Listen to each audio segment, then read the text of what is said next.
حضرت عبداللہ بن ابی اوفا رضی اللہ عنہ سے روایت ہے، انہوں نے فرمایا جب حضرت معاذ رضی اللہ عنہ شام سے آئے تو انہوں نے نبی صلی اللہ علیہ وآلہ وسلم کو سجدہ کیا۔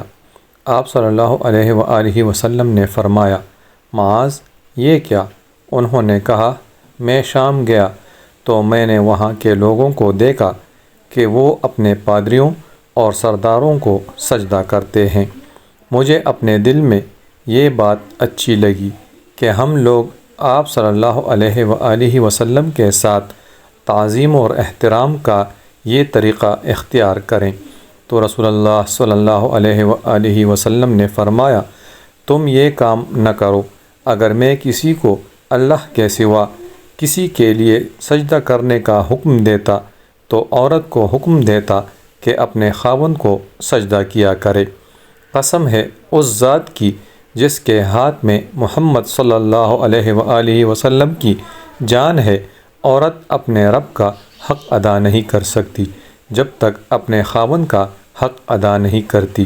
اگر وہ اونٹ کے کجاوے پر بیٹھی ہوئی ہو اور خاوند اس سے خواہش کا اظہار کرے تو اسے انکار نہیں کرنا چاہیے۔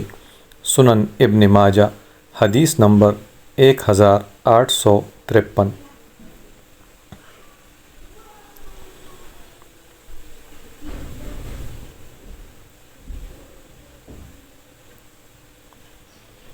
ام المومنین حضرت ام سلمہ رضی اللہ عنہا سے روایت ہے کہ انہوں نے رسول اللہ صلی اللہ علیہ وآلہ وسلم سے سنا، آپ فرما رہے تھے جو عورت اس حال میں فوت ہوئی کہ اس کا خاوند اس سے خوش تھا تو وہ جنت میں جائے گی۔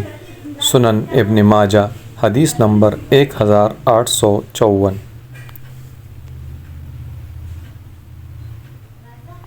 اللہ ہمیں دین پر ثابت قدم رکھے اور قرآن و حدیث پر عمل کرنے کی توفیق عطا فرمائے، آمین یا رب العالمین۔